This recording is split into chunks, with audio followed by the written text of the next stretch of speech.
नमस्कार। प्रादेशिक समाचार के साथ मैं नीलम कुमार। पहले मुख्य समाचार।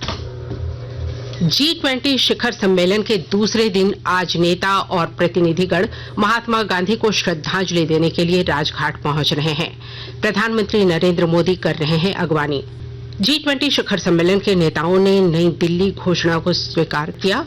समावेशी विकास, जलवायु परिवर्तन और स्वास्थ्य आपात स्थितियों के लिए भविष्य की तैयारी पर दिया जोर। तीसरे समन पर भी ईडी के कार्यालय नहीं पहुंचे मुख्यमंत्री हेमंत सोरेन, पत्र लिखकर मांगा समय। मौसम विभाग ने अगले 2 दिनों तक राज्य में बारिश होने की संभावना जताई है। और एशिया कप क्रिकेट के सुपर 4 मुकाबले में आज भारत और पाकिस्तान का मुकाबला दोपहर 3 बजे से कोलंबो में होगा। अब समाचार विस्तार से।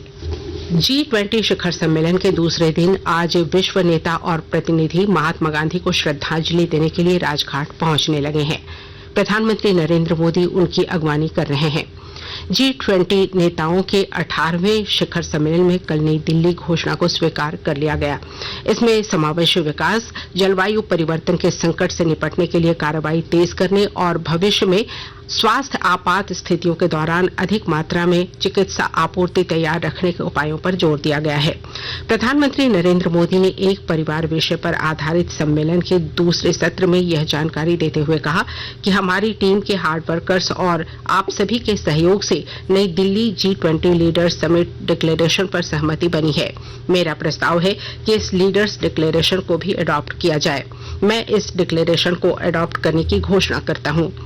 विदेश मंत्री डॉक्टर एस जयशंकर ने कहा कि घोषणा में पर्यावरण अनुकूल विकास समझौता शामिल किया गया है। वित्त मंत्री निर्मला सीतारामन ने भारत की G20 अध्यक्षता के अंतर्गत वित्तीय विचार विमर्श के दौरान हासिल उपलब्धियों पर प्रकाश डाला। प्रवर्तन निदेशालय के समन के बावजूद मुख्यमंत्री हेमंत सोरेन कल ईडी कार्यालय नहीं पहुंचे। उन्हें जमीन घोटाला मामले में अपना पक्ष रखना था। हालांकि मुख्यमंत्री ने ईडी को पत्र भेजकर जवाब देने के लिए समय मांगा है। मुख्यमंत्री कार्यालय के एक कर्मचारी के माध्यम से ईडी को पत्र भेजा गया है।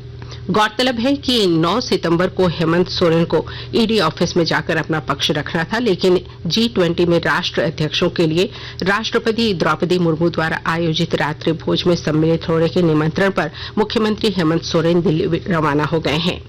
मुख्यमंत्री ने इसी कार्यक्रम का हवाला देकर ईडी को पत्र लिखा है और समय की मांग की है। ईडी ने मुख्यमंत्री हेमंत सोरेन को बीते 1 सितंबर को तीसरा समन भेजकर पूछताछ के लिए 9 सितंबर को रांची जोनल ऑफिस में उपस्थित होने को कहा था। इससे पूर्व ईडी ने मुख्यमंत्री को 2 बार समन भेजकर ईडी कार्यालय जमीन घोटाले मामले में पूछताछ के लिए बुलाया था। आंध्र प्रदेश के पूर्व मुख्यमंत्री चंद्रबाबू नायडू को आज तड़के विजयवाड़ा में भ्रष्टाचार रोधी ब्यूरो की अदालत में पेश किया गया। अपराध अनुसंधान विभाग ने अदालत में हिरासत याचिका दाखिल की थी, जबकि श्री नायडू के वकीलों ने जमानत याचिका दायर की थी। श्री नायडू और इस मामले में शामिल अन्य लोगों के खिलाफ आरोपों में अनुबंधों में हेरफेर करना, सार्वजनिक धन का दुरुपयोग करना और कौशल विकास निगम की आड़ में एक धोखाधड़ी योजना को अंजाम देना शामिल है। राज्य के विभिन्न क्षेत्रों में कल आयोजित राष्ट्रीय लोक अदालत में 7,09,130 मामलों का निष्पादन किया गया। झारखंड हाई कोर्ट में कुल 77 मामले निपटाए गए। वहीं रांची सिविल कोर्ट में आयोजित राष्ट्रीय लोक अदालत में 91,000 से अधिक मामलों का निपटारा किया गया। इस दौरान 123 करोड़ से अधिक की वसूली की गई। इधर गिरिडीह जिले में जिला विधिक सेवा प्राधिकार गिरिडीह की ओर से व्यवहार न्यायालय में राष्ट्रीय लोक अदालत का आयोजन किया गया। इस दौरान 72,558 मामलों का निष्पादन और 2,41,58,642 रुपए राजस्व के रूप में प्राप्त किए गए। हजारीबाग सिविल कोर्ट में 22,156 मामलों का निष्पादन किया गया। इसके अलावा 44,01,32,993 रुपए की राशि पर सहमति बनी। साहिबगंज और राजमहल में आयोजित इस राष्ट्रीय लोक अदालत में प्री लिटिगेशन और लंबित कुल 1,653 वादों का निष्पादन किया गया। साथ ही 2,69,79,711 रुपए का समझौता हुआ। आकाशवाणी के ताजा तरीन समाचारों के लिए आप हमारी वेबसाइट newsonair.com पर लॉग ऑन कर सकते हैं। ताजा समाचार X handle @AIR news alerts और Facebook page All India Radio news पर भी उपलब्ध है। आप प्रादेशिक समाचार एकांश के X handle @AIR news _Ranchi और फेसबुक, इंस्टाग्राम पेज तथा YouTube channel AIR news Ranchi पर भी हमारे बुलेटिन सुन सकते हैं। प्रादेशिक समाचार आप आकाशवाणी रांची से सुन रहे हैं। मौसम विभाग ने अगले 2 दिनों तक राजधानी रांची सहित राज्य के लगभग सभी क्षेत्रों में बारिश होने की संभावना जताई है। विभाग के अनुसार इस दौरान आसमान में बादल छाए रहेंगे और हल्के से मध्यम दर्जे की बारिश होगी। राज्य के ऊपर से एक निम्न दबाव का टर्फ मध्य प्रदेश के ऊपर बने साइक्लोन सर्कुलेशन से लेकर पश्चिम बंगाल के गांगेय क्षेत्र तक कायम है, जो राज्य से होकर गुजर रहा है। इससे राज्य में पिछले 2 दिनों से बारिश हो रही है और मानसून की बारिश में सुधार हुआ है। मौसम विज्ञानी अभिषेक आनंद के अनुसार फिलहाल सिस्टम कमजोर हुआ है, लेकिन अगले 2 दिनों में राज्य के कई क्षेत्रों में फिर से बारिश होने की संभावना है। देवघर जिले में एम्स एयरपोर्ट होने के बाद सेंट्रल यूनिवर्सिटी की मांग उठने लगी है। विस्तृत ब्यौरा दे रहे हैं हमारे संवाददाता। देवघर में एम्स एयरपोर्ट होने के बाद अब शिक्षा के क्षेत्र में बढ़ते कदम को देखते हुए यहाँ के लोगों की जरूरत अब सेंट्रल यूनिवर्सिटी की होने लगी है। इस दिशा में यहाँ के सांसद निशिकांत दुबे ने सरकार से मांग की है कि देवघर में सेंट्रल यूनिवर्सिटी की स्थापना हो। इसको लेकर उन्होंने शिक्षा मंत्री धर्मेंद्र प्रधान से भी मिलकर चर्चा की। देवघर में सेंट्रल यूनिवर्सिटी होने से संथाल के विकास में एक और कड़ी जुड़ जाएगी और लोगों को शिक्षा के लिए इधर उधर नहीं जाना पड़ेगा और शिक्षा के क्षेत्र में संथाल एक बार फिर बेहतर रूप से काम कर सकेगी। आशीष कुमार अम्बस्ट, आकाशवाणी समाचार, देवघर।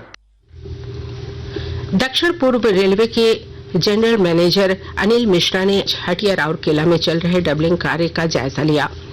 हटिया स्टेशन पर उन्होंने मीडिया से बात करते हुए बताया कि रांची सीनियर PRO की पोस्टिंग की जाएगी। हटिया रेलवे स्टेशन पुनर्विकास पर दिसंबर महीने से कार्य शुरू हो जाएगा। उन्होंने बताया कि रांची हावड़ा वंदे भारत ट्रेन को लेकर कोई रेलवे बोर्ड से अभी कोई दिशा निर्देश नहीं मिला है। राज्य सरकार का सहयोग मिला तो फरवरी 2024 तक हटिया राउरकेला के डबलिंग का काम पूरा हो जाएगा।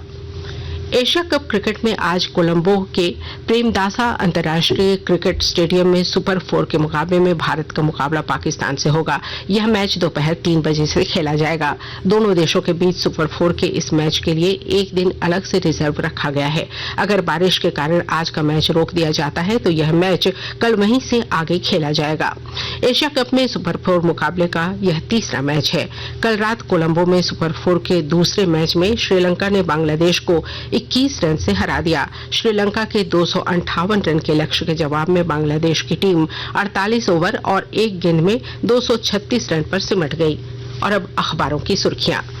राजधानी रांची से प्रकाशित होने वाले लगभग सभी अखबारों ने नई दिल्ली में भारत की अध्यक्षता में हो रहे G20 शिखर सम्मेलन की खबर को प्रमुखता से प्रकाशित किया है।